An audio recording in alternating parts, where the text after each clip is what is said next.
Larson, can you tell us about him? Disappointing. It's he's got a broken bone that is going to take some time to heal, which is frustrating. Frustrating. It happens the first game of the year. Frustrating. It was not a play that we spent 30 seconds in our zone that if they would have scored, we would have called it back. It was offside earlier. It's the way it goes. Tough break for him, and we'll look to have to fill the hole. Was that late in the first there? Yeah. But he was able to get through the game. He was like that shows what kind of finally got down. I think his last shift was maybe 2 or 3 minutes left. He couldn't go anymore. So he played the whole game with it basically What's broken. the prognosis? How long do we know? I think they're no surgery, but they're doing they're getting all the information today, so we'll know a little bit more as we move on here. But disappointing. The right side on your blue line, obviously, with the challenges there depth-wise. What's the plan moving forward, and even for Saturday night, do you think? Well, we're going to talk about it here a little bit. We'll get one guy moving from Bakersfield here, but we'll sit down with Jimmy after and go through it in practice tomorrow, see how we look. We don't have a definitive answer yet. We're going to look at a couple different options. Do you think Pearson is ready to play Saturday? Questionable. I think he's ready. He got cleared for practice and contact, but he'll have to go through a practice Friday to see where he's at. And so the bear for Bouchard, That's higher than my level. It's not like he wasn't playing because he played well last game. No, he played well. He played well. There's there's some management stuff going on up top there that doesn't concern me. But with that said, with a right D-man going down, Pearson maybe not being ready, is Bouchard on his way here to potentially play? I don't think so. No. Well, he's gonna. It could be a safety valve for us. We're gonna go through it the rest of the day here and just see where we're at. Really, we got to find out where Pearson's at, right? If Pearson looks like he's going to be able to go Saturday or even go Monday, then we can make it through. Maybe have to move a lefty over to the right side. Yeah, that's one of the options we'll have to look at. Chris Russell. Probably, although. Yeah, that's probably the best bet. So your team gets out of the gate, you win a game, things are good. Bad news the next day.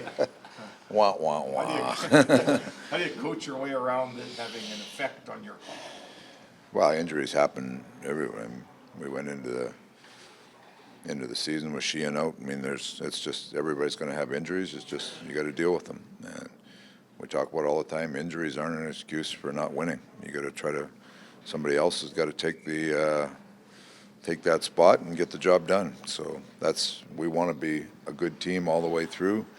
Every game is a different, from a coaching standpoint, you go through it and you shift by shift, you try to maneuver your way around and find a way to win, and that's what we'll continue to do. Well, just on a personal note for Adam, the work he put in this summer, he was looking for a bounce back year. I mean, this is tough for him early, Tough. isn't it? It is. I mean, for any player, first game of the year is tough. But Adam is, like you say, he was looking for a bounce back year. He was good in camp. He's been in great spirits. So disappointing to see, but he'll get better quick, hopefully, and jump right back in. So what you considered Larson was kind of like your shutdown guy, where he lost half of the shutdown. So he got the shut, but not the down. So The door's open, so we got to get it closed somehow, right? so is there somebody else up there who could do?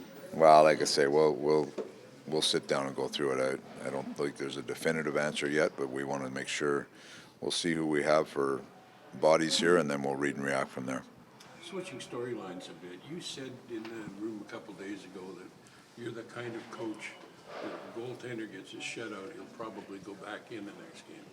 Where are you at when you have a goaltender who steals the game? Does he get back in the next game? Well, he played really well. He played really well in the goal and outside the goal. And they had a lot of chances, a lot of pucks thrown to the net. There was a lot of not scoring chances, but a lot of pucks just thrown towards the net. That was a lot of work for him. So he had a really, really good night. We left him off the ice today. We'll see where we are tomorrow in practice, and we'll make a decision from there. Both guys are going to play, but we'll see where it goes. Is there part of the equation here a bit that you want to show some faith in the other guy at the same Yeah, time? we want to get him. We want to get them both playing. Early. Early. Yeah. And how would you describe your relationship with Smithy? I mean, you had him for what, 4 years? Oh, boy, a lot longer than that. I had him in Dallas as a rookie. Happened to be there. He got traded at the deadline one year that our staff was back in Dallas, and I was the guy that had to tell him he was traded to Tampa. Watched him in Tampa, and then was kind of behind getting him to Arizona, so he was with us for a long time in Arizona. So we've had a relationship for a long time since he was a rookie player. So he's a phenomenal athlete. He's a competitor, and last night is a good example. He wanted to come out and make sure he made a statement in his first game. He played very well. He's got a history of, I think, you tell me.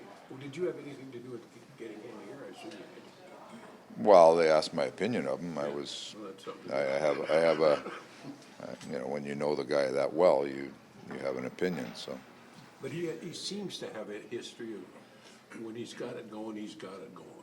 Can you speak to that part of it? yeah, I've seen him.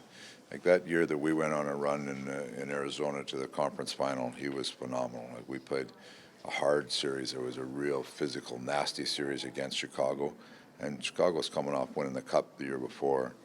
And I remember it was the sixth game, I think, in Chicago.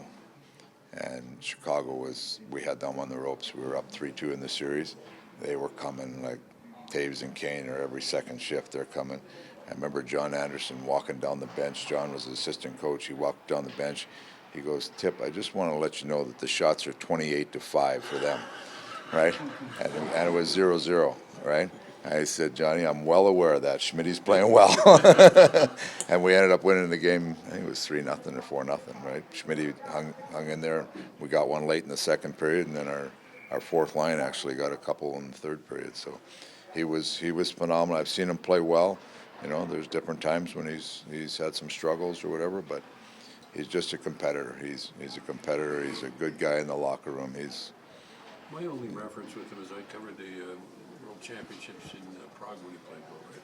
And he came over there after a bad year, so bad. I think the second half wasn't bad, but he came over there with something to prove and to kind of push the refresh button and all that sort of thing. That seems fairly similar in this situation. A little bit, yeah, a little bit. Although, he enjoyed his year in Calgary. He got off to a tough start last year, but actually, you watch how we played the second half of the year in the playoffs. He was a good player.